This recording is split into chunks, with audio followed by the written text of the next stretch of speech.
All right, guys and girls, welcome back to another episode of Bros with Brains with Mr. Ben Mayfield up in Queensland and Sup? Chris Black in the room behind me. No, I'm kidding.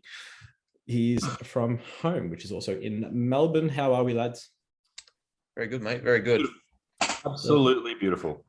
Talking a little bit off camera about what are we going to talk about today, and we don't really have much to talk about, but we have a ton of questions to get through. And as always, the shame of life game that seems to have now has now been quite popular, and a lot of people Hasn't become the podcast. Literally people are jumping on, and now we've got people suggesting other games to buy and whatnot. So one of you guys can buy the next one. What's the other suggestion that we got? I don't know. Check the post. I'm not going to do that. I just assume that you would know. Remember things. Fuck, what is this? What? I thought you remembered. Scaffy. What is this?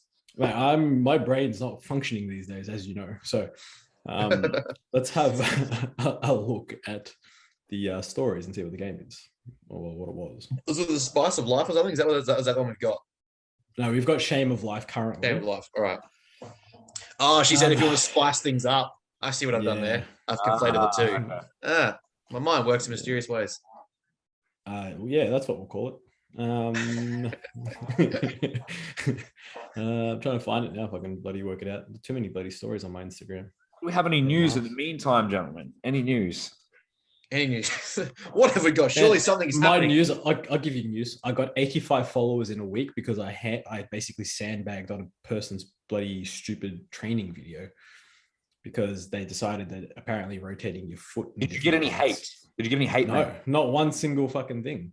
People were like agreed. They're like, yeah, fuck, yeah, cool. Maybe that's the key to the algorithm is you just need to find people's posts and just bash the fuck out of them. well, man, it went like wildfire. So many people were like resharing and fucking shit like that. I'm just like, man, it's just for me, it's like when people post things, it's like I've always been like, if you're wrong, I'm just gonna fucking go ham. And then I'm kind of like, can't be bothered because a lot of people are wrong all the time. That's a lot of time. Yeah, I'm gonna be here all day, right? It's the right post to get you riled up enough to reshare these days, isn't it? Yeah, well, it's more so now what I'll look at. If it's wrong but doesn't cause harm, If it's wrong and causes harm or has the potential to cause harm, well, then we have a problem. And that one, especially considering I'd already done a post on it, so it was just easy to reference back. So like, yeah, this is wrong and this is why. Basically, this just a quick summary. Do not change the angle of your feet on a leg extension. Yes, please don't. You have two ligaments to run either side of your fucking knee.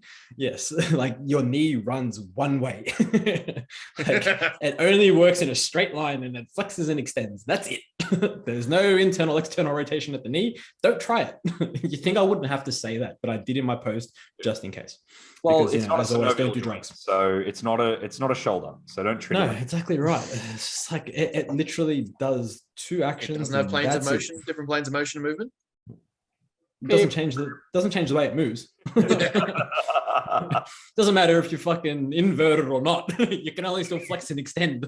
It doesn't put you on anybody. What about pop it and swing it this way? Yeah, like if it's swinging left to right, go see a doctor. You fucked up. It's funny that the reach.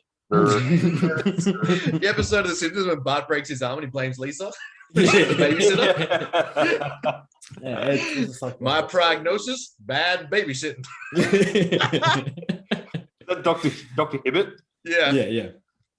It's funny the reach of that comment because me and Tom went and trained at Sanctuary the other day, and one of the coaches who works there comes to me. He's like, "Now, boys, make sure you point your toes in different directions in training." And I was like, "Fuck off."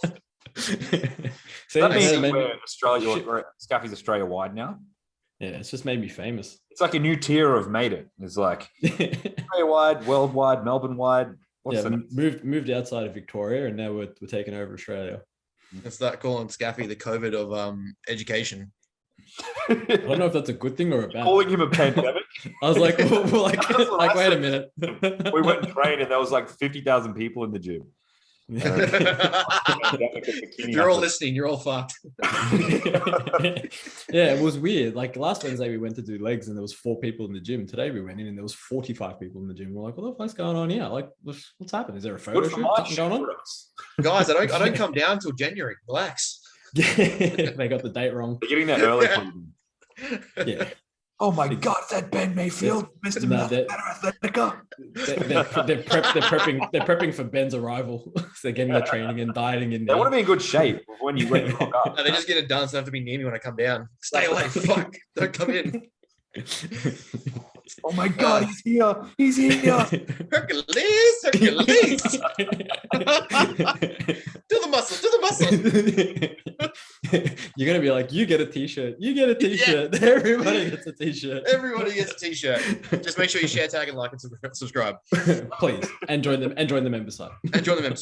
But no, I finished. As I was saying before, I finished my last exam for the semester, so that is rather exciting times. It feels like a what's the word? I'll say a weight off my shoulders, but it feels good because I actually studied. I mean, I actually studied. No, like you took that so seriously as well. I was the first time he's actually studied. I was preempting that to a point I was about to make. Is people that give me the shits when, like, as we were talking about last week, is people that put in complaints about like hard work and things being unfair for them and hard, and they can't understand why. And in the group chat, like the unit group chat on Facebook is just basically a massive list of like 20-year-olds, and every single one of them is in there complaining about why the subject's so hard and like why it's structured a certain way. It doesn't make sense because they've only done 3 lectures and not really followed through with like the flow of the content and lost themselves. And then there's like 20 people in there 2 days before the exam being like, oh, I can't do it. I can't understand. I can't bring myself to do it. I can't understand why it's so hard and I can't grasp this, but also I'm not going to study. And I was like, hang on, cunt. Hang on, hold on. In the same time that you've spent here now bitching that I've watched you put in comments for the last 3 days about how you don't know anything, when I submitted to them a Quizlet page that like had like terms and like things to learn that are directly pulled from our unit. I'm like, here, learn this, like understand this, get the content in, read this, like reverberate it. You gave this to your fellow students. This Quizlet. Yeah, like I linked it to them and I was like, here we go. You're such a nice guy, aren't you? You're fucking. Well, mostly I just hate fucking whiners and people that just piss me off. And I'm like, well, at least if I know that this is how I did it, if I fail, well, fair enough. But like, don't tell me that it's hard and you literally didn't do shit. Like, I fail, you fail, we all fail. I had a lot of Quizlets and I wouldn't share my notes with fucking anyone. I wanted to top that mark. I don't know if anyone had fucking chance over me. Man, I don't even know what you guys are talking about. This is how I get through uni. People like had a go at me about being too competitive. And I was explaining to them how my mindset works in uni. And I was like, I listened to a Jocko podcast once, and the way he was talking about, I'm like, that's how I go through uni. I was like, I sucked at learning. But what I did was understand that I'm competitive as a person. So what I did was pick the smartest person in the room that I thought was smart, like just looked like they were going to get good grades. And no matter what, I was going to do more content. I was going to do more lectures and more tutorials than them and outwork them. So even if they don't know they're competing with me, I'm winning. So even if they get better marks, in my head, I've won. They didn't even know the competition was going on. I don't even know. I don't even give a shit. I've beat you. You don't even know about it. I mean, does that make it a problem? I don't know. And then at the end, they turn around and be like, I beat you, motherfucker. Yeah, comes and drops a straight 7 on me. I was like, fuck. Man, I don't even know what you guys are talking about when it comes to Quizlets, man. We wrote everything by hand because, you know. Yeah, you also had Morse code and dial-up internet. Shut up. Yeah, and look how he turned out. By hand. Mail was delivered by Cobb & Co. Yeah, fucking pigeons, bro. Carry pigeons. So certain things are better by hand. I use Quizlet for some things that need to be written, you know, more mathematical 100%. stuff was always by hand. I find getting terms and that ingrained. I'm like, yeah, I've got to get into handwriting them out and then like go back through Quizlet and be like, all right, this is what the term means. But that initial contrast of writing it first, I'm like, yeah, I've got to do that. Yeah, okay. Yeah. What's been going on with you, Chrissy boy? Anything interesting? I know not much is going on. Started prep? Yeah, just the usual. So started prep yesterday. So today is day 2. So we trained legs today, which was good. Had a nice little play again on the Cybex. So should be rocking 5 plates next week, 5 readies aside, which would be fun. Outside of that, Ben's obviously jealous of that because his knees he's got the knees of an 80-year-old man. It's not even a man. It's not even a man. It's a crippled old woman. Feeble old lady. That's all. That's the best I got. I mean, I'm not overly hungry at the moment, as you can imagine, but I can imagine that will change in the coming days. It's 2 days in. Haven't you started complaining yet? Yes. I complained the very first day that how much this sucks, how much I hate it, how much I don't want to do it, how much everyone's forcing me to do it. He's developed an eating disorder. Fucking bullshit. He's pulled out 1,000 calories. He's developed an eating disorder. Oh, I was thinking about just going intuitive eating for my entire prep. You spent years learning macronutrition, but you're going to go into intuitive eating. That's what it is. That's right. We're going to harp on the whole intuitive eating thing again.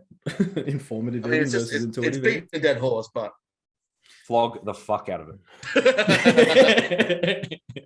Look, to establish a pretense here, I coming across some studies and some research and got into a point that people relating or defining something as intuitive when they've spent years and years and years learning about the fundamentals and the concept and applying it and practicing it, then going and implementing it and saying, hey, this is intuitive. No, you've actually just developed very, very strong amounts of non-declarative memory that can be just subconsciously retrieved and utilized in given situations. So you think you're eating to how you feel and then making best course decisions and choices. You're not. You're using subconscious behaviors that you've learned and established for the better part of 3 to 4 years, and then telling your clients to eat intuitively. It's not intuitive. Yeah, I was going to say, it's kind of like if you're probably eating intuitively, like truly, especially in this day and age, you're probably going to be prone to eating a lot more junk food too. So if you're going to listen to your hungry kids, like, oh, I'm hungry. Oh, I feel like something sweet. I feel like chocolate. It's like, oh, wait, dinner's around. I'm being hungry. I'm going to get some Macca's. You're not going to be like, oh, I'm going to eat steak and vegetables. Yeah. And if you had the choice, you're not going to eat that. An easy analogy is once you learn to ride a bike, you're not intuitively riding a bike. You've learned to ride a bike, and it's ingrained in your memory because you've done it so much. It's not intuitive to you. That's not how intuition works. That's not like you didn't just the very first day pick up a bike, go, hey, Dad, fuck those training wheels. I'm riding this bad boy without it. Let's get down a hill. That's not how it works. Exactly. And with someone, let's just say, for example, a random client, you say to them, okay, you have no prior nutritional knowledge. You don't know how to track macros, no concept of portion control or sizes. I want you to just eat to what your intuition says. Surprise. They're putting on more weight. Yeah. They're going to have pizza. They're going to have chocolate. They're not going to have things that they don't want to eat. It's fucking ridiculous. And intuitive convenience. Even to a fair point, like I even am not a massive fan of the intuitive eating crowd, even the people that have ingrained behavioral patterns, because it just doesn't work. It just isn't like for a long period of time. Like it just doesn't work. I guess when's the last time you saw someone actually feel like a piece of fruit or actually feel like a piece of like a vegetable? Exactly. Like, it's usually in what world does your brain tell you, I want to eat a capsicum? Like it's usually a crux to feel better about my body or better my relationship with food. And all this bullshit, it's like all you're doing, no one wants to really eat that many vegetables. You're just looking for an excuse to feel better about it. When you turn around and eat the vegetable and you're like, well, I eat the vegetable because it's healthy. It's like, well, that's not exactly intuitive eating. That's informed eating because you know that it's good for you. So technically you're eating it because you know why. Informed eating is a much better option, which I believe that's a flex term, right? Flex coin come from somewhere. I don't know. Yeah, I've heard it from somewhere. Yeah. I think it was actually way back. I think Gabby Fundaro and that were talking about informed eating way back in the day. Maybe like RP and all those guys. Maybe. I can't remember. But it fits. It fits the bill because it just makes more sense. Yeah, because like you're being taught on a concept and then applying that concept and then being able to utilize that concept over time, like a procedurally learnt non-declarative skill, which is long-term memory. Anyway, I guess coming up to silly season, I guess we can also employ a more informed eating habit. How good's that segue? This guy with the segue. This is how you host a podcast. This is why I'm becoming Australian known, not just worldwide. He's the man in charge. I saw you teeing that up, and I was like, "Oh, he's going to go for it." He did it, and he executed. I got this. It stuck the landing 10. Yes, and then I just had to interrupt it, just so everyone knows. Exactly, of course. So talking about the silly season, and I guess taking a more flexible, informed approach. For those that are not competing, obviously. For those that are competing, obviously, it's up to your coach and what they decide to do. And I know if you're Chris's client, you're fucked and you're not going to be getting any food on Christmas. So good luck with that. I don't have any coaching spots available, but Ben will take you on and help you out over Christmas. I guess, how do we feel about that? Diet through Christmas. Yeah. Firstly, this is the thing that kills me with people. Like I've seen so many coaches already, and it's the same ploy from November through to fucking January. It's the same thing. It's the same shit of like, just enjoy the time and enjoy the meal. And like, you don't have to count the calories, have the beer, have the cake. What the fuck are we talking about? No. Firstly, establish the degree and intensity of the goal of which your client sets, understand the premise and timeframe of that goal, the timeframe they wish to execute it, and understand their nutritional and the training education to make better procedural knowledge and informed choices around that period of time so that they can have the ability, if their goal isn't severe enough, to have that freedom and the choice to the autonomy and options to make better selections. But you have to firstly establish how big is that goal, how extreme is the goal, and what's the time frame of that goal. Because as Chris will be, if you're prepping through Christmas, I'm sorry, but if you're just going to go feel the moment and accept and enjoy the beers and offset about 3-4 weeks of fucking deficit and training because you want to have some cake, nah. That's what I was saying to Aaron before. It's like just one beer, or you get family members that are really trying to put pressure on you as well. Yeah. Oh, just one beer or one this, one that, and they kind of like, I suppose, make you feel like a bit of an outcast in a sense that they, I suppose, I don't know if they're jealous, or it's not maybe jealousy. It's just like they want you to feel like part of them, so you can all be pieces of shit together. Not that you're pieces of shit for enjoying stuff over Christmas. Yeah, one team, one dream. If we're all pieces of shit, let's do it together. Let's bring everyone down to the same level. You know, they don't want anyone to feel like. So basically, we're going to go to Chris's for Christmas, and what's going to happen is he's going to hook you up to car batteries and put them on your nipples, and it's going to be like dodgeball. He's going to basically you're going to look at the pizza, and you're going to like taste the pizza, and then someone's going to walk in and put it down his pants.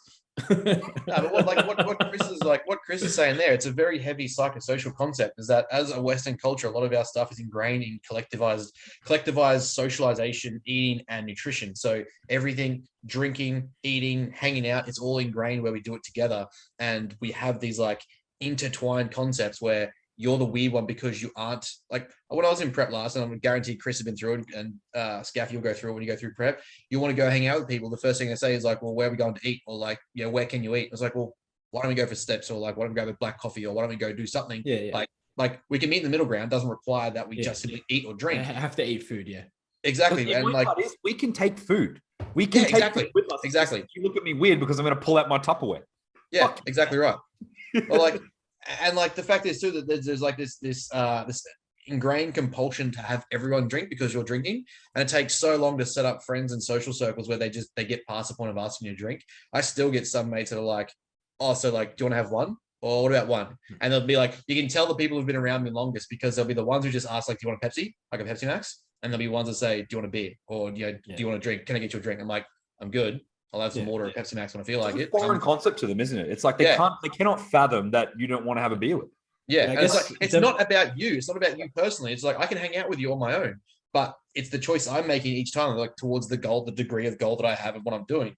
That I just don't enjoy alcohol anymore. So well, I guess also the other side to that, though. I mean, depending on the friendship group, and obviously if it's a a more extended friendship group versus your closer friends. But I know, like personally, my closer friends, like I don't really drink at all anyway. Like neither. This stuff. So, but it's like they'll always offer because it's polite. It's like it's just ingrained to be, hey, do you want one? And even though they know they're probably going to get a no, it's kind of like, as long as they've done their little thing, it's like, oh, I've been nice, I've been polite. You feel inclusive, yeah, you know what I mean. Which I don't mind, to be honest. It's like I'd rather, I think, be offered and say no than probably not be offered at all. Especially if it's my closest mates. If it's people I don't know, then I don't care. The annoying part is not when they go like that, but it's like if you get offered, for example, and then you say, "Oh no, I'm good," and they'll be like, "Oh, you fucking pussy," or something. Yeah. I come from North Queensland, right? So it's a very heavy drinking culture up there. Yeah. They polish off a fucking slab a night without even thinking about it. So it's like it's just second nature to just go to the fridge, grab a beer, pass a beer on, like that sort of thing. So it's kind of weird for me being around the family Christmas where all of my family drink quite heavily, and obviously it's gotten easier as the years go on. Now it's like no one really bothers me. They kind of just understand it and they expect it.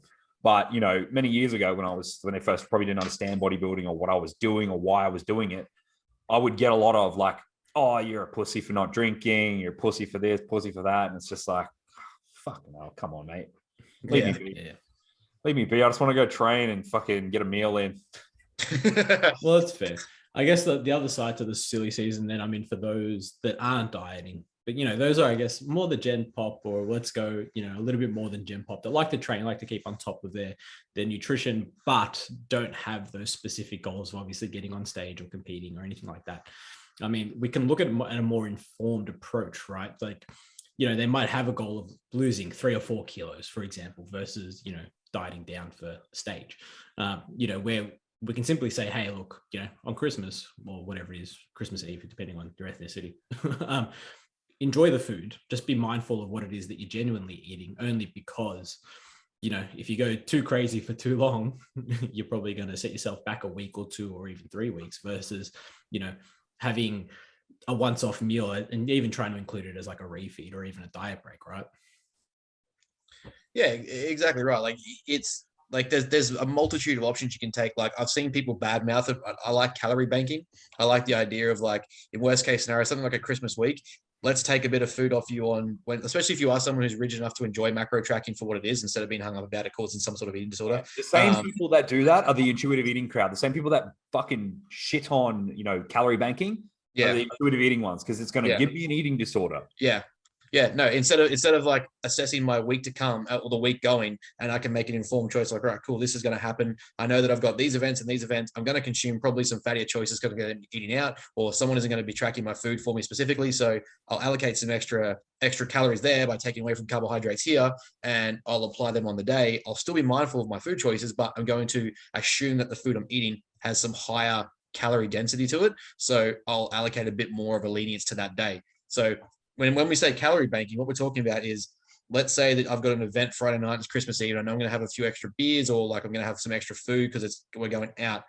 Knowing that, what I can do is decrease my total calories across the week from say Monday to Thursday, even something as small as 200 calories a day. It's nothing crazy, but you then allocate an extra 800 to 1,000 calories come Friday night, where you're free to enjoy some better choices, but food, technically still engage with the evening, and you're technically still in your calorie deficit for the week. So on the average, that is what we usually use for our data, that you get a better, you still get your recomposition, or you still get your weight loss, or your, the average calories you're supposed to have across the week, and you aren't gorging like an asshole.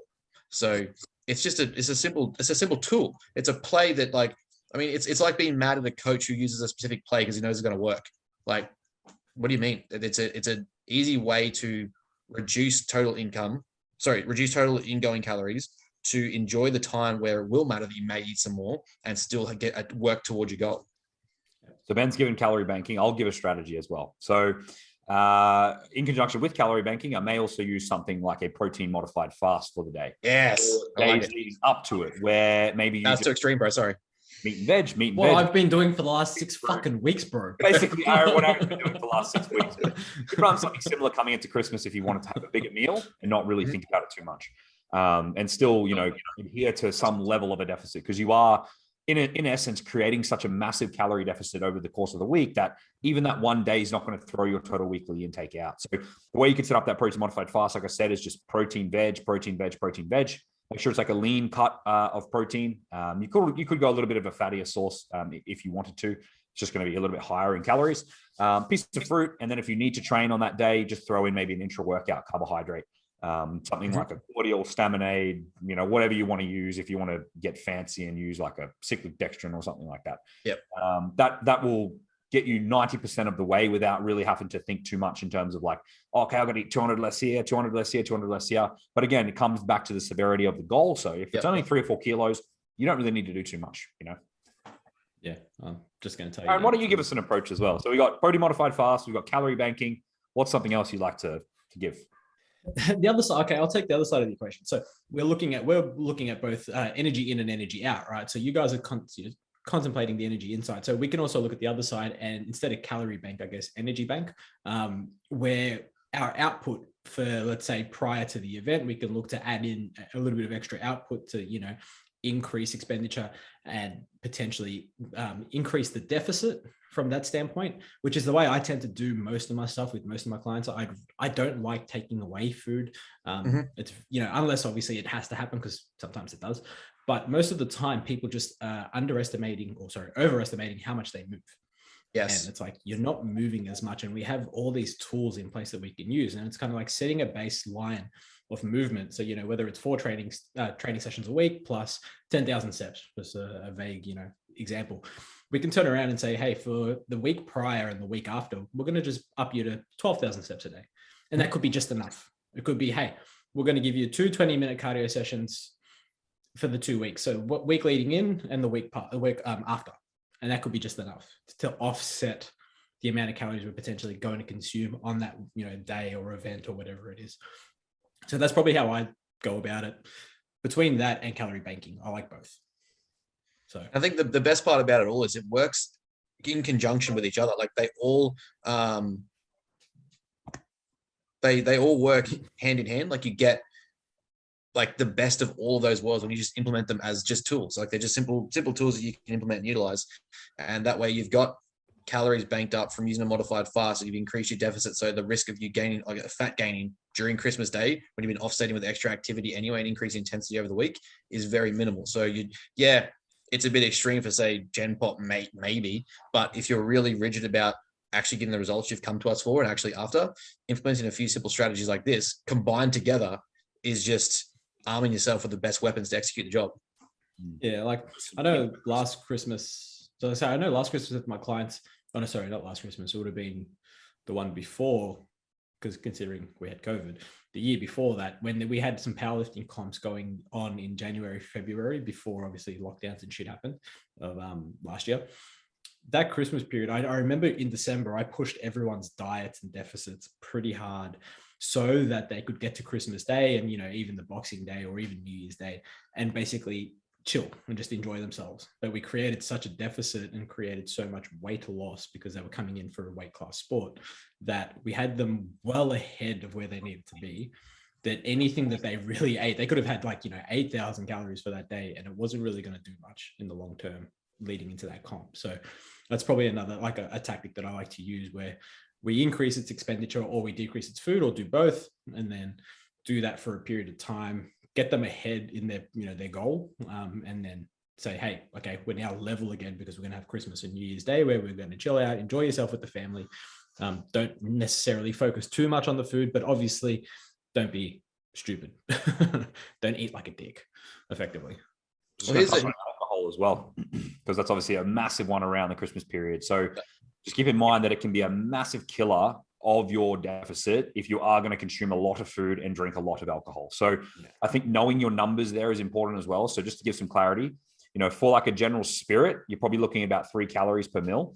For wine, you're looking at about 1 calorie per mil. So a glass is about 150 calories. Most beers are going to be somewhere in the ballpark of 120 to 150 calories. So know your numbers. And also too, if you are going to be drinking, I suppose it's very easy to make some simple switches. So for example, instead of having like a full sugar Coke, just switch to something like a Coke Zero, so you get the same kind of impact. Things are the best. Right? They're the best. I don't even remember what normal soft drink tastes like. They taste the same. I've got 2. If you're having your rum and Coke, you do not need it. Sugar-free lemonade and sugar-free solo. And then you cut out hundreds of calories from that actual glass. And it's literally then it just comes back to the alcohol that you've got in there. That's it. And then adding on top of that, say you do want to drink, there's this weird competition nature in Australia about alcohol consumption, right? Like we're all like, who drank the most, or like, how quickly did you get through it, fucking whatever. Making the fact that there's a few concepts here to apply, but understanding that you're making a choice to drink for a social reason and to hang out and gather and enjoy the moment. It's not about just getting absolutely rat shit drunk. Like if you're, weird is that it's like you get congratulated because you drank. It's a strange, but it actually happens. Like the whole thing is like we get this whole like notoriety about it, but cool story, bro. But are you with us to train and reach your goal, or are you simply just like, there's a chance to ignore my inhibitions and I'm going to give in, so I'm going to consume 20 fucking cans in the space of 5 minutes. Like in that process, being aware that you're there to hang out and have a few drinks to enjoy the occasion, not forget it and be blind drunk. So what you can do is just opt for every second beverage being just a plain Pepsi Max or water. So you're hydrating, rehydrating the body from dehydrating alcohol, and you're staying on top of the fact that you're reducing like alcohol consumption, and you're probably making better calorie choices because you're using water or like a diet beverage option as well. So the point there too is being mindful. And this is like where I hate people that hijack mindfulness and stuff, but I actually really enjoy it when you actually study and understand the benefits of it. But being mindful of the choices you're making, the decisions in the moment, and the actual goal at the conscious action of knowing that what your goal is in the given time where you're making a choice, and reflecting on that as you're making those choices. So going, I'm with friends, so it's fine to smash down a slab. yeah, I mean, it's fine, but that's not what your goal's telling me. That's not what you've come to us for training or for nutrition or what have you. So being mindful of the fact that that isn't going to align with who you're trying to be and what you're trying to achieve. Don't drink a slab. Just like be more educated, be, I guess, responsible to your own decisions, own those decisions, but at the same time, understand that every single chance you get to make a decision is taking you either further away or closer to your goal. So each time you have one of those beers, or each time you overconsume those beers, you have to be honest with yourself and say, I'm responsible for this. Am I being, I guess, responsible to myself, being morally and fairly just to myself, and actually following through with what I'm trying to achieve? And then simply cut out, 10 beers and turn into 5 or turn into 4 or 3. And you go, you know what? I'm still here with my family. I'm still socializing. I'm still being present on Christmas. I'm not being that restricted, but also I'm being responsible to my goals that I've set and established for me with my coach, and only having 2 or 3 beers instead of 20. Yeah, it's like that old mentality where it used to be, one drink, then 1 glass of water, 1 drink, 1 glass of water. And you just kept doing that, rotating through until you either vomit from water or vomit from alcohol, either or. But I mean, I guess on the other side to that, then when we look at training, I guess through the Christmas period, right? So we're always looking at dieting down looking at dieting when it comes to the silly season. But I think a lot of people forget that, there is the training aspect to this. I guess, how would we best manage our training through that period, especially if we're catching up with family, we're socializing, depending on the families, you have like 10 friggin' events in, 4 days, 5 days, or you have 3 weeks of events, like who knows, right? Or you're going away on holidays and that sort of stuff. I guess, how would we approach that, do you reckon? So I probably do a couple of different things with this. The first one is I always try and time a deload with the Christmas period. So whether that's 4 or 5 full days off, just followed by maybe an upper lower pumpy session with a low RIR. Or if there's someone that actually really enjoys training, you could even just run a block where, you're pulling things right back to more of a maintenance volume. So if they used to training 5 days, then maybe just train 3 and just go through a little block of like a push-pull legs. Because again, people really, really overestimate how little they need to retain the muscle tissue that they've currently got. So you're probably looking at somewhere in the ballpark of 3 to 6 decently hard working sets per week. So I would either, if they're away for the week, just take it off altogether and time that with a deload. Or if they want to train, I would just cut it back to more of a maintenance volume. Benny, ideas? Yeah, like that covers it. Like you don't need to be, unless you're like, even say Chris, I dare say Chris's program is going to match something like a deload over Christmas, or will be at least less. No, not at all. Sweet. There we go. Again, it also comes back to the intensity of your goal, what you're trying to do. So, I mean, if you are prepping in training for a show or a meet over Christmas, then the chances of you getting leniency over Christmas just because it's Christmas is unlikely, to the extent that you're not training at all. Like you may just get maybe some deload or some reduced volume, but you've still got numbers to hit. You've got a show to achieve in X amount of time. So asking for leniency because it's Christmas, I mean, that's not just a time period. Who cares? Yes, it's literally depending on your goal, it's a nothing time period. Like there's no reason you still can't hang out when every Christmas so far that I've done some sort of block over it, I've trained first thing in the morning when, especially now that I'm training all day. You're not training all day. Exactly. And it's not like I'm 12 years old. I'm not 7 waiting for Santa to wake up and open the Christmas presents. I'm a grown man and I can wake up earlier than everyone, train, and then go meet everyone for it. I'm not actually, I'm 7. I am 12. Chris still believes in Santa. Sorry, I've ruined this for so many people. God. I just heard children listening to this. Santa is real. Just like Harry Potter. Yeah. But that gives me time to then get ready, drive up to where my parents live, which is an hour away, hang out, wait for everyone to rock up, go through our thing. I've missed nothing, but I'm still responsible to my decisions and choices. So I didn't have to cancel. I didn't have to avoid Christmas to train, but I don't have to brag about it like I'm a hero for doing it. But also, it's what I want to do. I set a goal to something I want to achieve. So just you. A little nice little training session. That's Christmas to you. Exactly. It is. I might go get a party pump on Christmas Day. It's fun. I was going to say, I've got a garage gym. I'll bring the family over and make them all watch me. Get Bitch, this is how you squat. While the opening present. You're set. Dad, get on the leg press. Just pats on the bum all around. Let's go. But the other side is too, like if you're going away even and you want to stay active to offset any sort of calorie consumption, steps.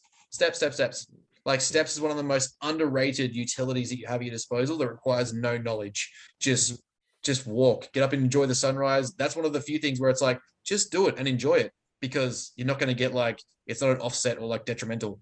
Get 10,000 steps, go an hour and a half walk, generally at a decent pace. You're probably going to click 10,000 steps there and back. Yeah, no, totally fair.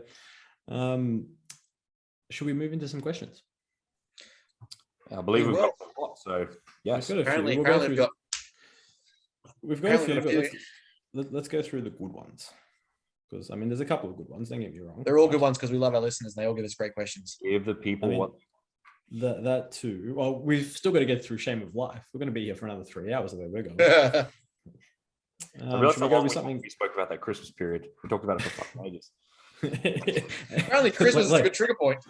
like Chris said, we work better under pressure. I don't like to plan anything. It's all free.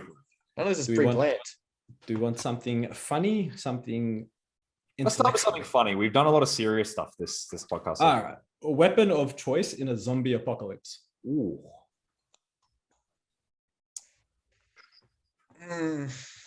So you don't want anything to run out. So you don't want a weapon that's like. Well, my question is, does it have to be a real weapon, or can we use like? Because I'd say lightsaber. Yeah, but no, that's cheesy. That's cheesy. That's cheesy. Like, it's a get out of jail.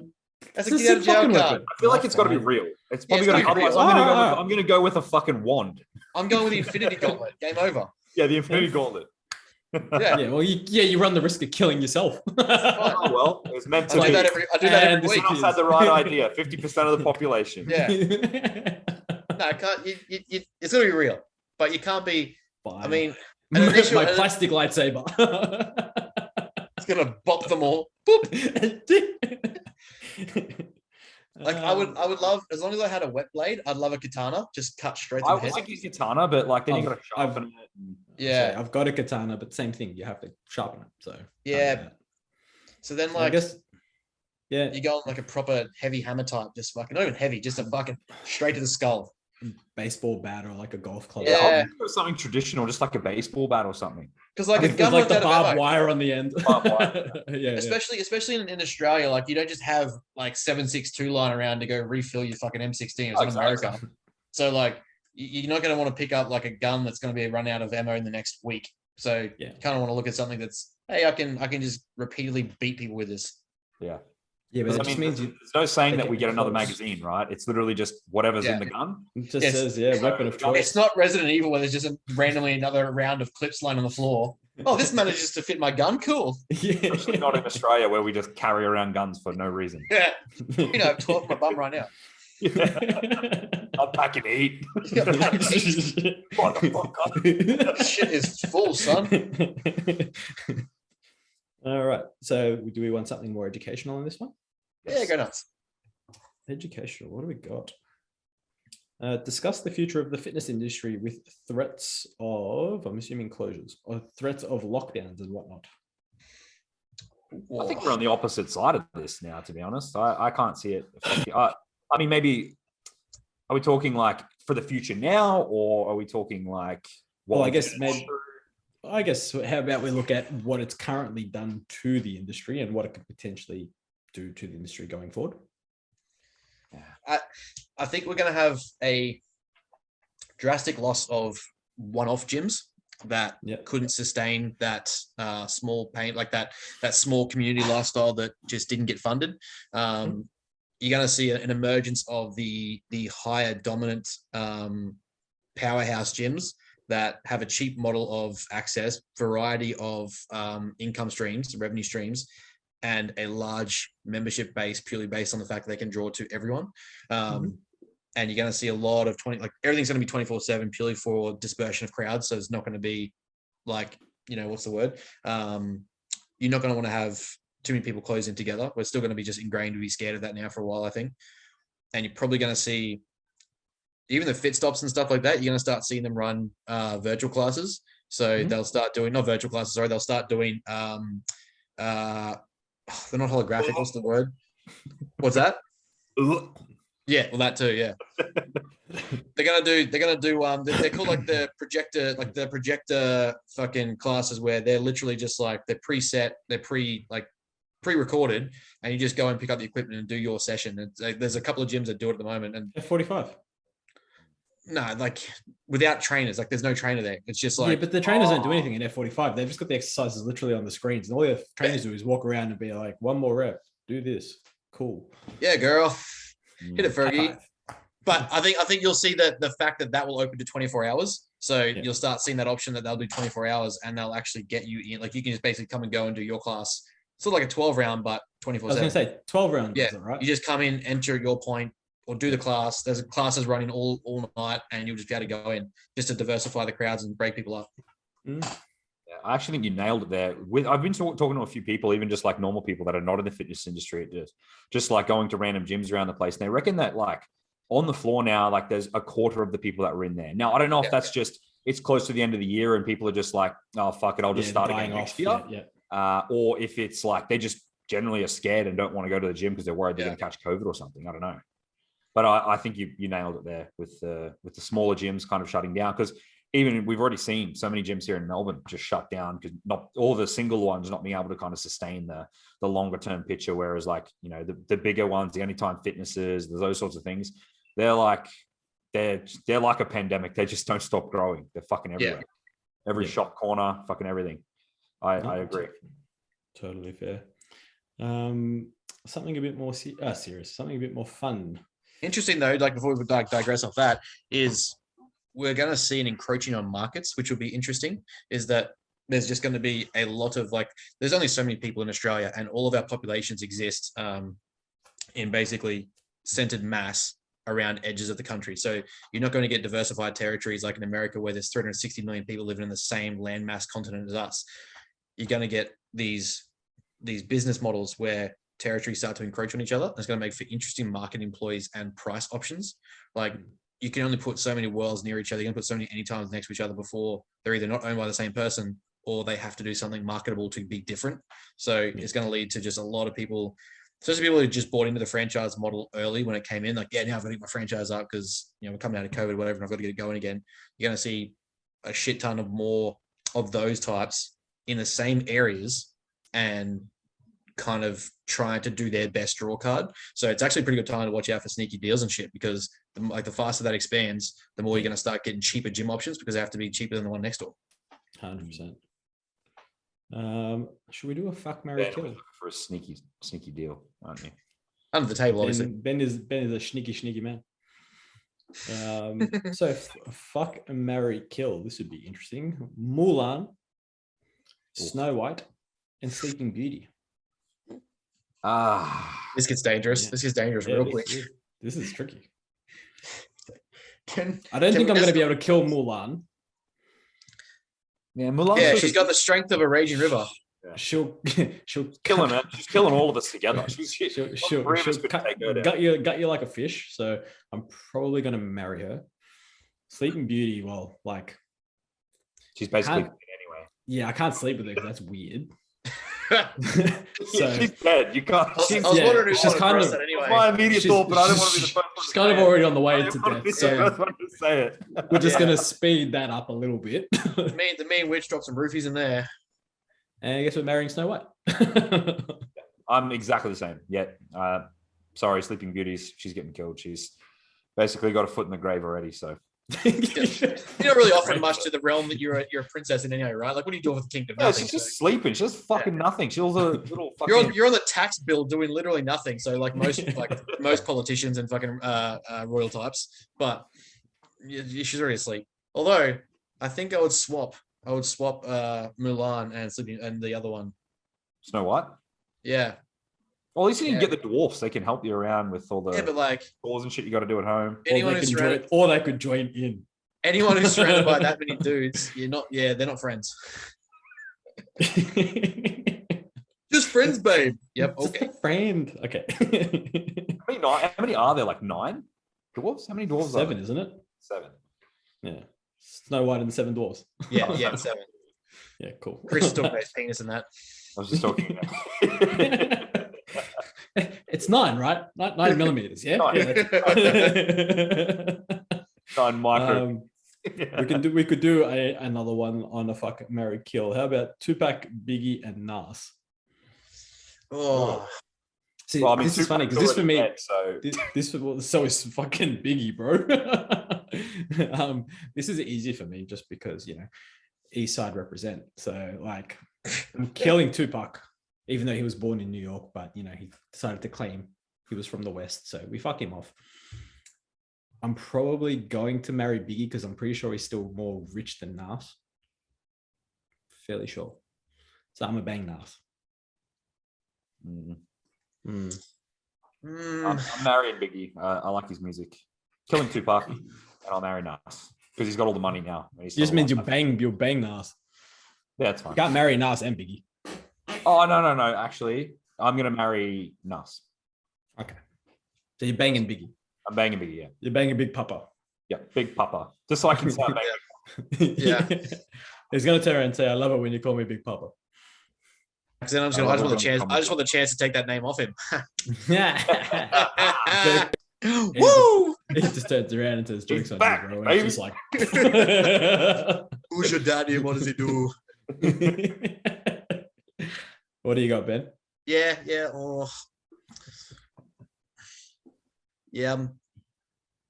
I'm gonna marry Biggie. Mm-hmm. I'm gonna.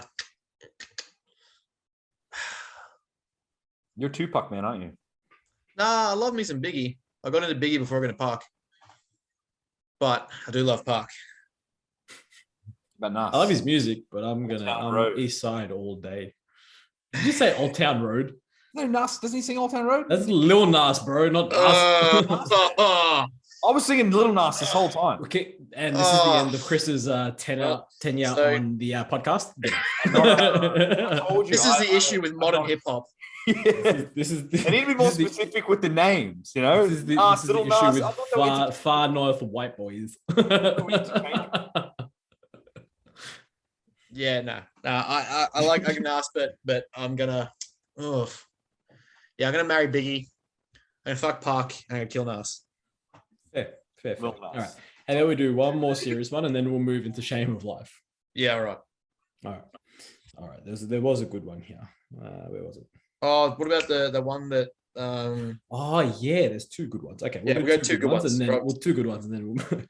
Right. Poor vascular health in athletes. Outside of genetics, what causes protruding veins or varicose veins? Ooh. This is a good one because I actually did a little bit of study on varicose. Well, not varicose veins, but I mean the whole vascular system. That's that's one that's intrigued me for a while because I've had thoughts about it. I've never really pulled my ass out and actually researched on it, but it's run through my family, like especially in the women in my family, which is So genetic predisposition is a big one that happens with varicose veins. Very common. Another one and a big one that most people don't realize is actually when we look at varicose veins, majority of the time, where do we find them? We find them in the lower extremities. What usually correlates with like pressure in the lower extremities? Gravity.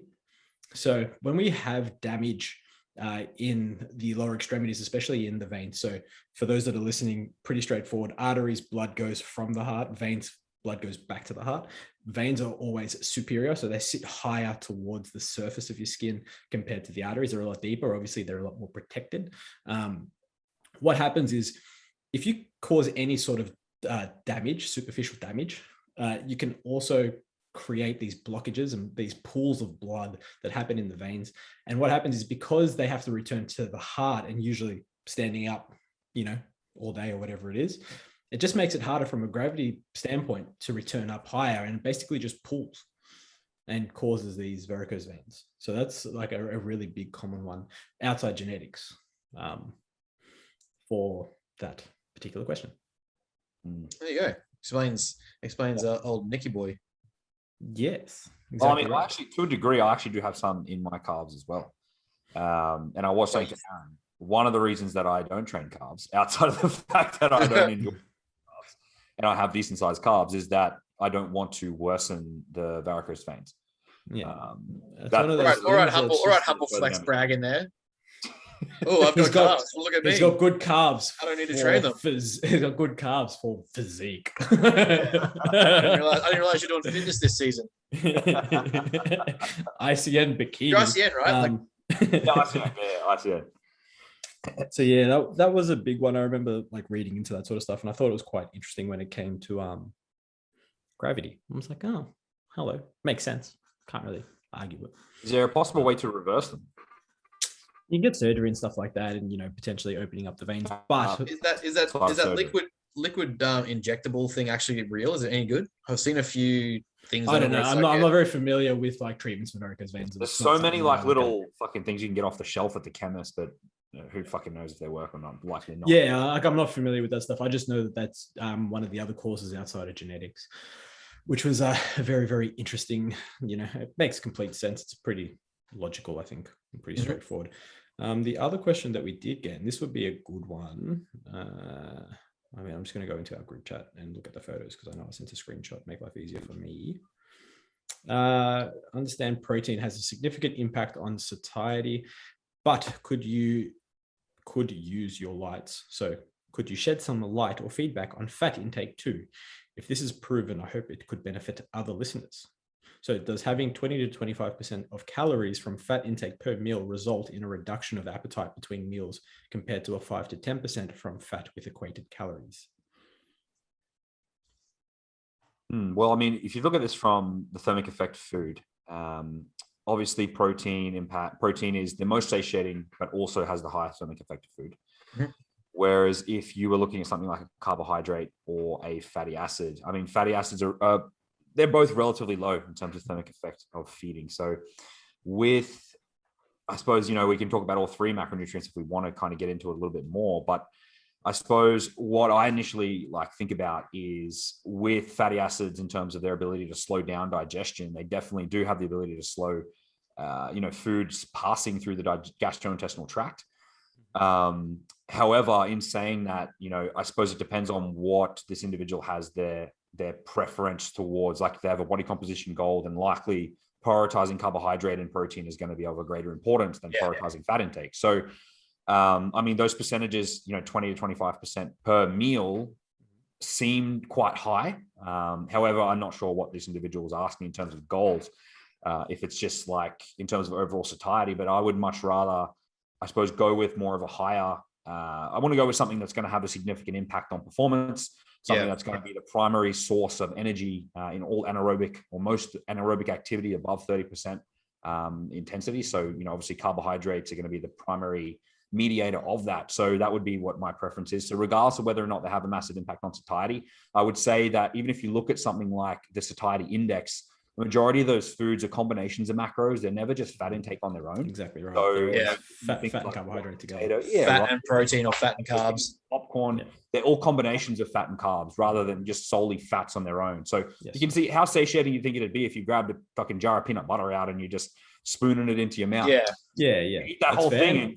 I was going to say, wasn't the protein satiety thing, wasn't that squashed, or am I going crazy? Where they turned around and said that it wasn't as satiating as other macros, or am I going absolutely crazy? I swear I thought. I'm not aware of anything. Menno posted outside of the recently anyway. Outside of I thought Menno posted it. I could be completely wrong. I thought I saw something, but anyway. As in protein isn't as high as they thought. Yeah, it was. Isn't it satiating as what we make it out to be?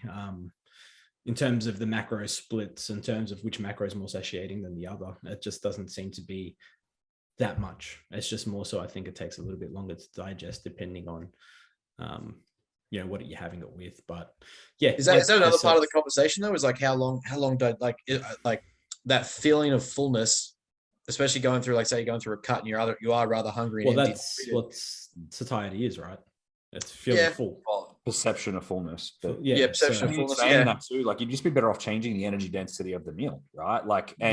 For the most part, things that are going to add bolus to the stomach, things like vegetables, fruit, things that are, have low energy density, but you're going to be able to fucking eat a lot. Start looking at low and high residue foods and playing with it that way, and in my mind, it goes to that rather than adding fat to meal to try and slow. I mean, it would slow the digestion a bit, but I would rather it come from majority of that meal coming from a carbohydrate base. Like imagine trying to slow down digestion of a meal you really like. It's like, oh, I'm going to have a Big Mac and I'm going to slow it down with a cheeseburger. Yeah. The only time I purposefully do that to slow digestion is if I've got someone really like in show level condition and I'm looking to kind of hold a look, is when I might increase fat intake rather than just continuously burning through carbohydrates. That's literally the only time I would ever manipulate something like that.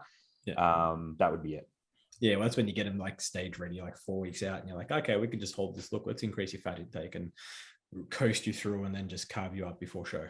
Even like on a shorter front, like if you've got push the carbohydrates in on a front load, and you're still looking to hold that look, you can even manipulate that closer to the show, like in peak week. That's fair. Yeah, depending on obviously what you need to do there, but it's definitely works as well.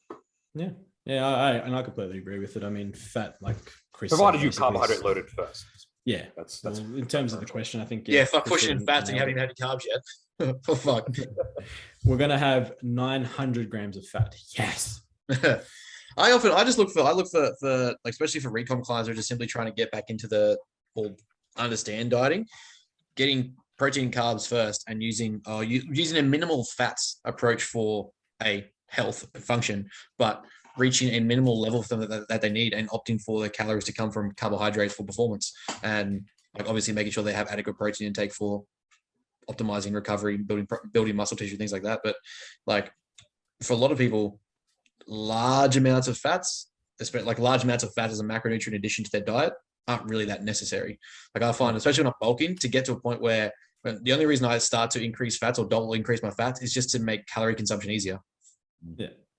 Variety of fat sources. Yeah. Go for omegas, get your fatty acids in, diverse your fat sources to make sure that you're optimizing health. But to a degree, like anything else, after a point, it's just literally making life easier by having more calorie dense foods. I mean, I only use it on the opposite end of the spectrum, like you said, like increased fats when food intake starts to get really, really high. Yeah. You purposefully try and make foods tastier so I can eat them. That's the almost in-person satiety, right? Yeah, well, it was interesting because cuts you can. This is interesting. There's I think it's been another podcast that we can talk about growth phase. But when I was actually listening to Bro Chat this morning, the full out and all that, and they were talking about the wannabe one. The wannabe like us. Yeah, pretty much. Well, the one that is us that has 1 billion more followers and isn't as intelligent, but that's fine. No, they were talking about how like James Hollingshead is still like completely, ridiculously lean, and even Brett Wilkins completely like, shredded at like 275 pounds, what's that, 130 odd, 140 kilos. But at the same time, they were talking about nutrition, and they're like, well, how do you, if you want to take to that next level, like, if you're stuck at 275, let's say we'll use our own metric system. If we're stuck at 110 kilos and we want to get to 115, like if we're consuming so many calories from, I guess, what people would deem clean foods, how do we, make up the rest to break that plateau of weight? And it's kind of like, well, they're saying, well, we can eat like, I guess, a dirty or unhealthy food, we'll say. And cheat meals, bro. Well, yeah, but they were sort of saying, well, my metabolism's burning so hard, I have to have 5 burgers a week. Yeah, well, a lot of them were saying like, that they have to have, one a day almost, or one every other day, just to get the extra calories in. And I guess it's this sort of conversation, right? Like we're trying to increase fats to make foods more tasty. I guess on the flip side to that, can we, I guess, introduce, once we've capped out on as much, I guess, healthier food choices, we'll say, like your rice, your bread, your pasta, all that sort of stuff in terms of carb sources, to basically get the extra calories in? Like at what point do we say, okay, we need to consume foods we wouldn't normally consume on a regular basis? I actually do implement something similar to that with the way I coach people. If I'm pushing their food up and they've gone through a gaining phase, and it's, usually by that 20-week mark, food's decently high, training volume decently high. And usually their biofeedback in terms of like appetite scores are really starting to get low. So once they get towards the lower end, that's when I'll start to implement things like free meals. I'll obviously have certain constraints surrounding those free meals, like, making it social, all that sort of jazz.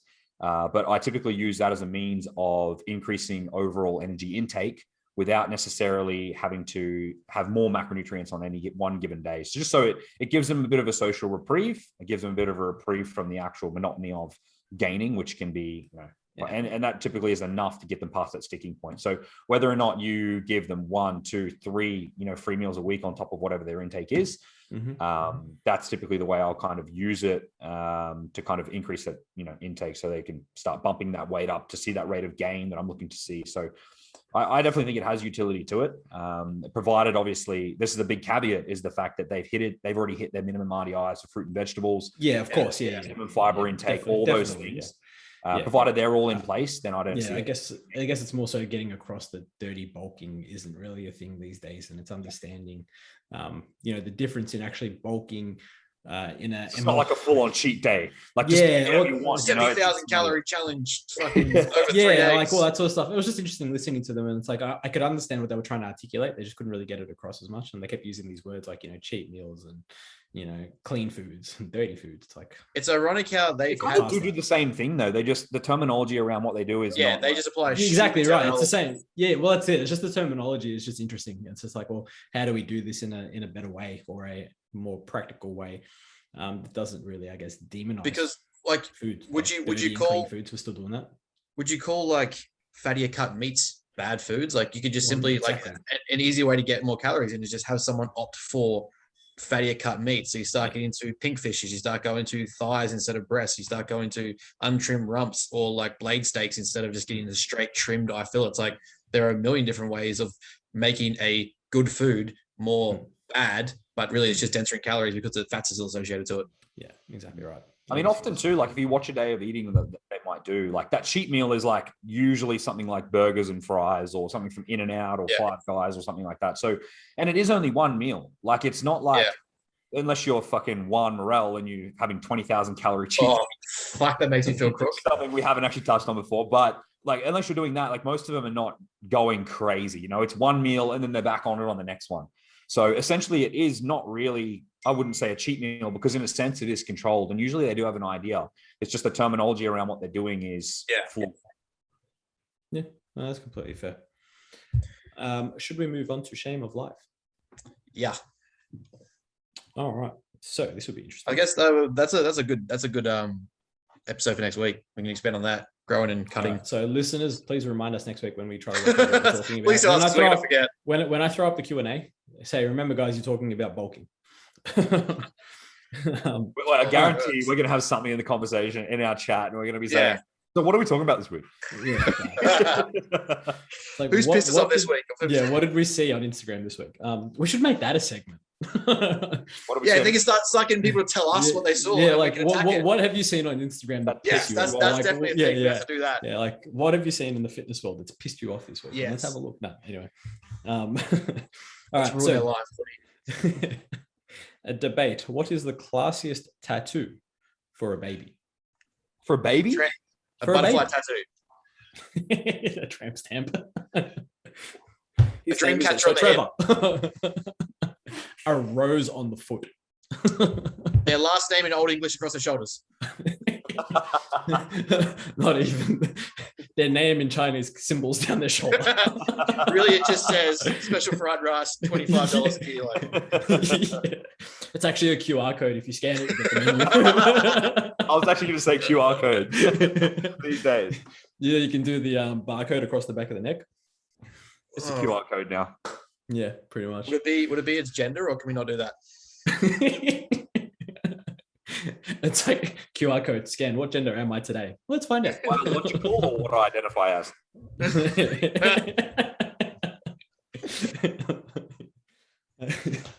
So, do we have a classy one or not really? There's no such thing as a classy tattoo for a baby. I wouldn't see why you would tattoo a baby for starters. It just sounds. Look, it's just the question. I don't look at the schematics of the question. This is how it is.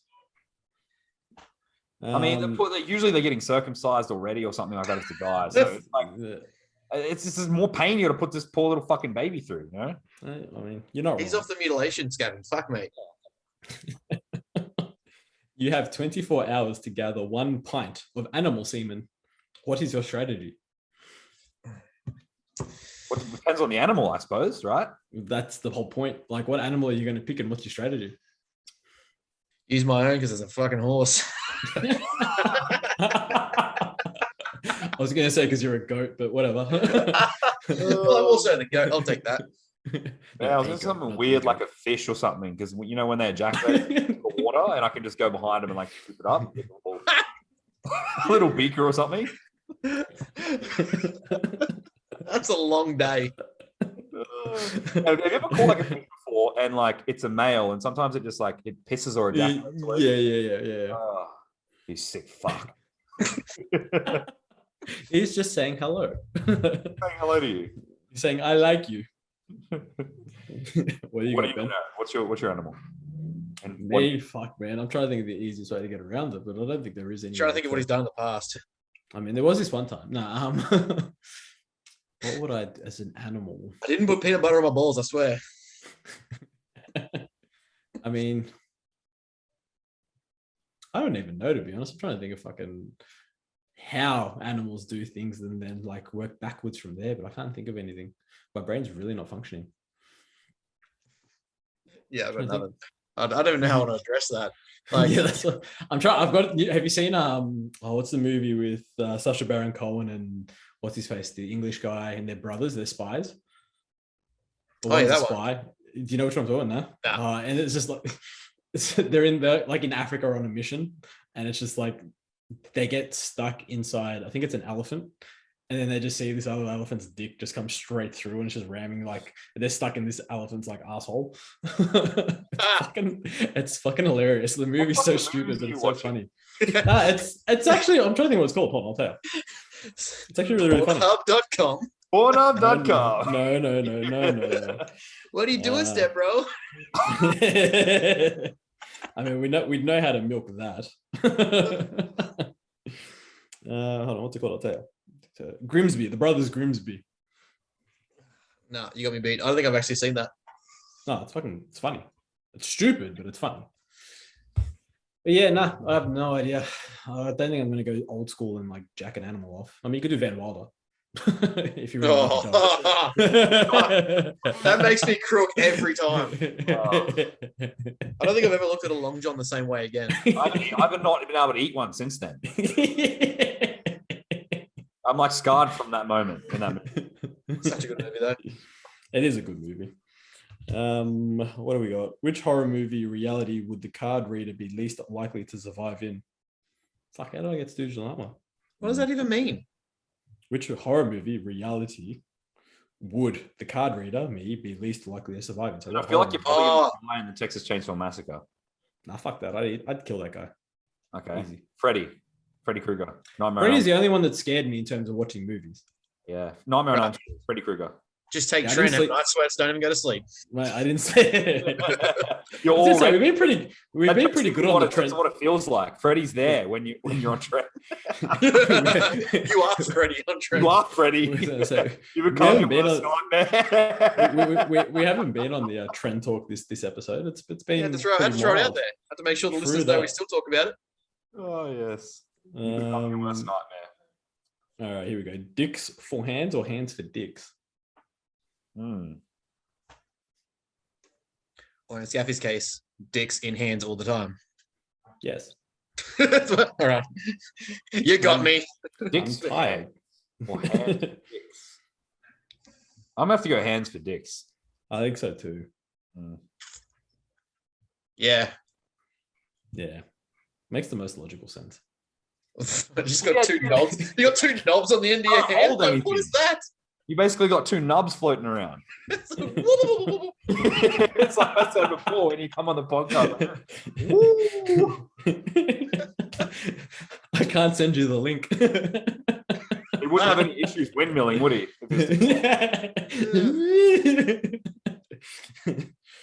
All right, breathe or eat through your asshole.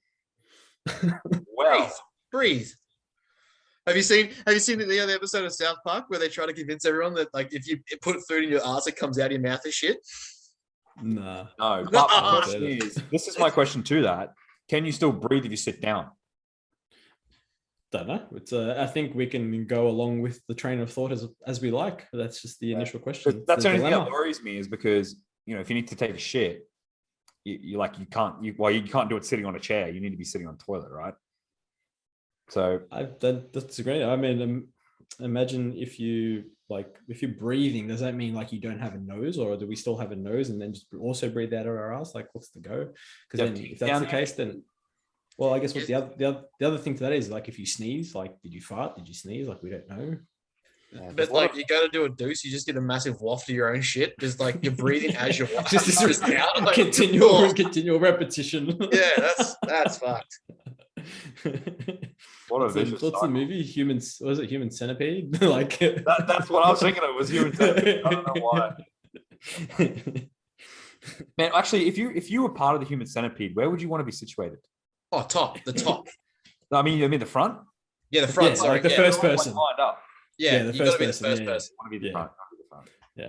Yeah, 100%. I'm just slitting my throat, to be honest, in that point. Yeah. There's Well, I don't think you can't can you? undo that. Aren't you like chained and shit? You can't. Ugh. Um, Move on from there. Which animals would you like to mix together to make the next great species to take the world by storm? Horse and a lion. Why? I don't know. I just think it'd be cool. I don't know. That'd be sick. It's like elephant and a giraffe. Why the fuck not? Nah, you gotta go Actually, no. a lion and an eagle, so you get a griffin. I was gonna Yeah, say a I know. horse with like a griffin or something. So it's like a Yeah. fucking basically a griffin or a hippogriff. Yeah. have- Yeah. or Get me you some could Harry Potter lift shit happening. Horse and a human. Just go with centaur. Yeah. Well, this would be interesting. What song captures the essence of your first sexual encounter? Oh.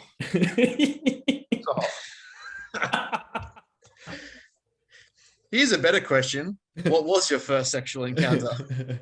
Hey, I remember mine, sort of. Yeah, I remember mine. A song for that. The final Well, countdown. Scaffy says it's raining. No, I was gonna say the final countdown. I went to hell. Thunderstruck.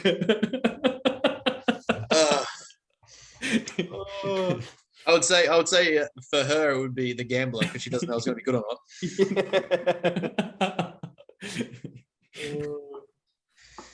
Yeah, I'm going with the final countdown actually. That was super random. That was just a new one. He's just dropped the tone down and come up with a serious answer. The final countdown. I'm answering because we never answer the questions. We just talk shit about them and then we never answer them. Yeah, that's I'm giving the you an answer. answer. Now, what's your fucking answer? Black Betty. Men in Black by Will Smith. Yours is definitely not Men in Black from Will Smith. Is there a smaller version of that song? The white version of that song. Yeah. White Stripes. No, I don't know. I got nothing. Like what? Surely. There's too many. Like that's too broad. Like what song would you even pick? A song that represents the first time you got laid, bro. This isn't complicated. One Direction, because that was the only way it got off. There you go. But that's not a song. You got to pick a song. Yeah, That's a brand. same shit. different Which ass. one? Which specific? Oh God. The worst part is he knows One Direction songs. Hey, I can belt a One Direction song. Let's tone it down. Pre-Harry going like Jesus. One Direction. Oh God. I got nothing. I can't pull from the top of my head here. There's so many songs, but I cannot think of a single relevant. Right? That's like saying like just pick one show in 30 seconds on Netflix. Which one are you picking? Ozark. What? Ozark. The latest one I've been watching. Ozark. I is finished good. that. Yeah, I finished that. Have you watched the Conspiracy Show yet? The animated show? Animated No. series? Ah. Fucking hilarious. Watch it. It's good. Answer the question, woman. Oh fuck, I don't know. I can't pick a song. Chris, you got a song? Literally Gambler, because it was a gamble whether it was going to be good or not. Well, there you go. That'll do. What do you got, Chris? Chris has got I'm Blue. Yeah. We're definitely answering that because that's too long. No, that's boring. That's some of these questions are just weird. Trying to think of a song that actually is like really short because it would not have been a very long or good time for either party. If you had to eat 1 ounce of flesh from your own body, what would you choose? The rump, because there's plenty there. I've been doing my hip thrusts and my squats. The question is though, how are you getting that off? Is it just already ready to go? Is it off already? Do you have to feel it? It's not very specific. I'd probably go like the skin behind your elbow because you can't feel it. I think I want to go somewhere that I can cover up. Yeah. You just look like a freak with a big hole in your elbow. You're not wrong. What do you know? This idiot tried to eat his own elbow. Man, you can't even reach your elbow, bro. Hey, everyone, get a load of this guy. Try to eat his own elbow. Something like out of my stomach, probably. Yeah. Just a piece of flesh out of there that I can like cover up, and I can get skin grafted later. So I'm still pretty. This next one's fucked up, but I think this should be funny. A crazy scientist has sealed your butthole and given you a choice: shit out of your mouth, or turn both nipples into tiny, or turn your nipples into tiny, uncontrollable anuses. Oh, I'm turning my nipples. I'm turning the nipples for sure. You're just gonna get random bursts of shit out your nipples. That's fine. I'm not fucking doing the other thing. That's even worse. That's fucked up. Imagine being midway through route and you just cover it up, blasting shit out your nipples. You could cover them, right? Like you I don't know. You could. Wait, are you wearing tiny nipple diapers now? Like what do you think? He's wearing a crop. He's wearing a crop top. Hey, what was the alternative again? The first one was pretty fucked up. Shit out of your mouth. Oh, I'm not doing that. Fuck. So that's basically what we talk anyway. So it's no different. I can't argue that logic. Well, no, I'm going with small nipples. Fuck that for sure. I mean, I just reduced my food intake, so it's just one smooth, fibery shit, and that's it. As opposed to you probably have to taste it because you're eating through the same orifice. Yeah, but why? I mean, just gag it up, just get it out.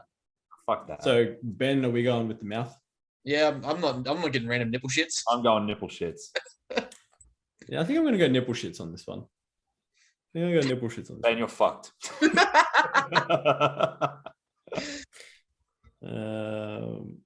Oh, Jesus. This is going to piss Ben off. This should be fun.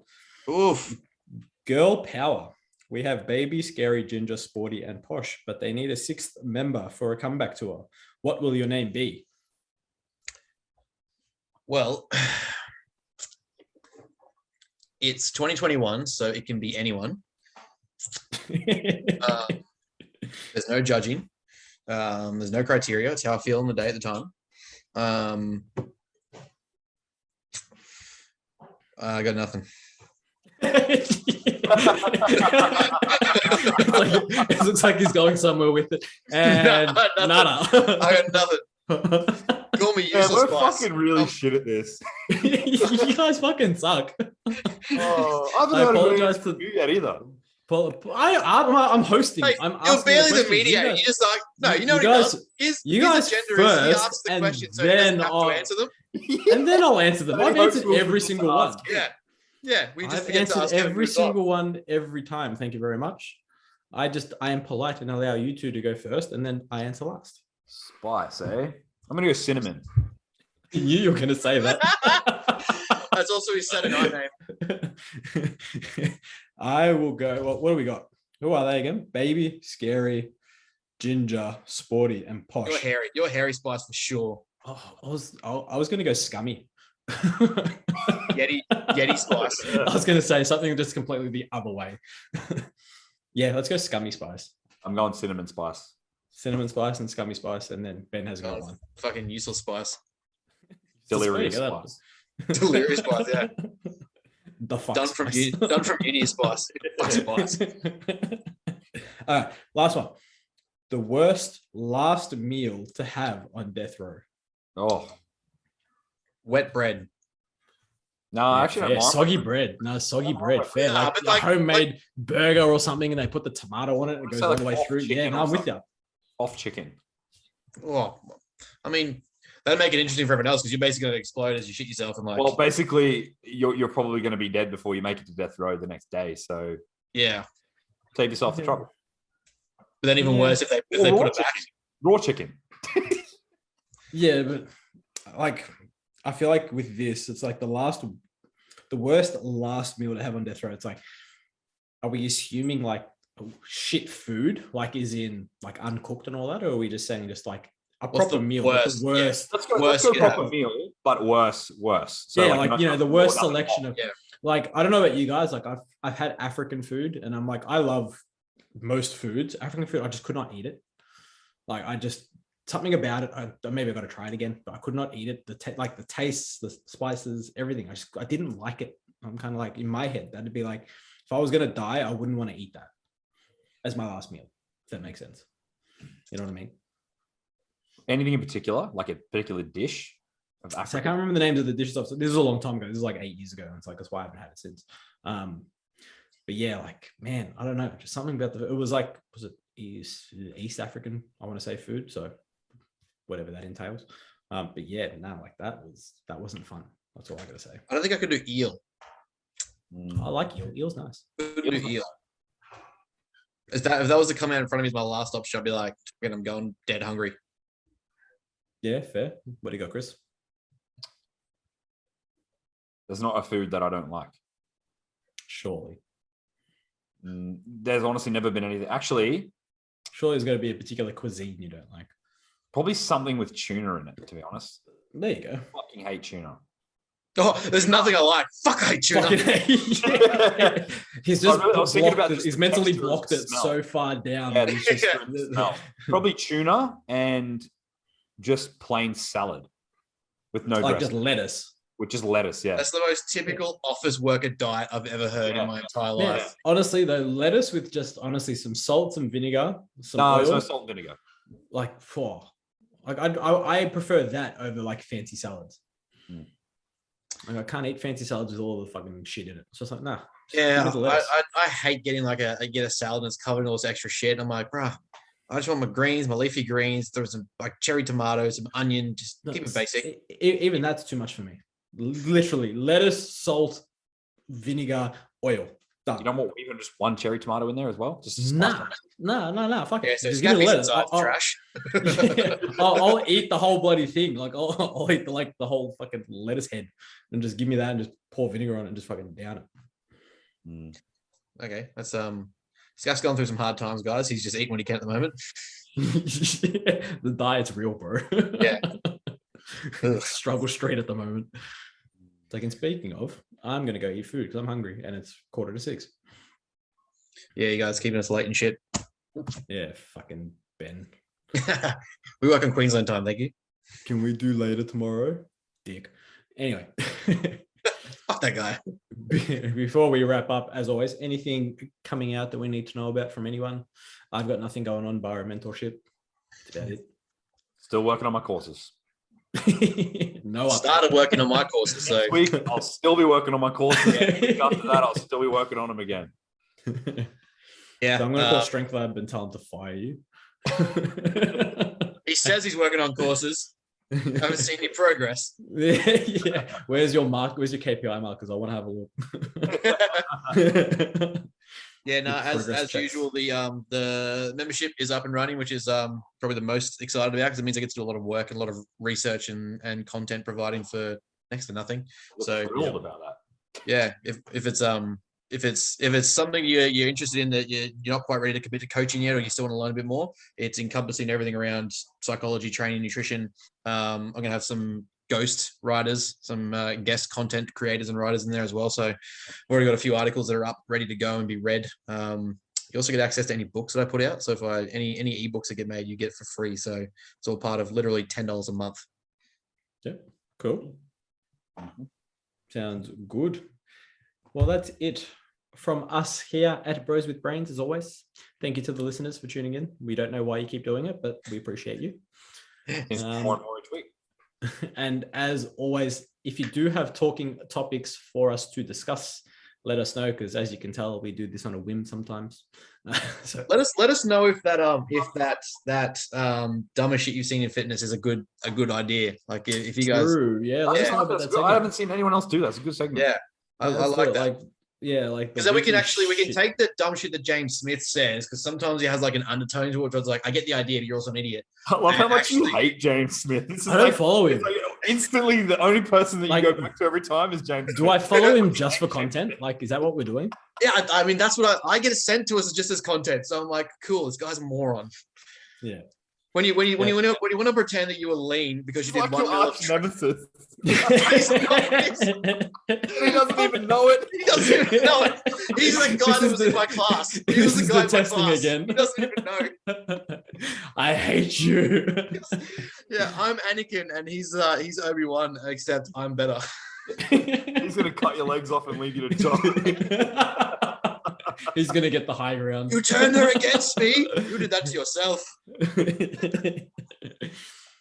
Anyway, I digress. So as we mentioned, just let us know if there's anything you want us to talk about, and we'll definitely get into it, provided we know something about it. And if we don't, we'll just pretend like we do, because that's what we do.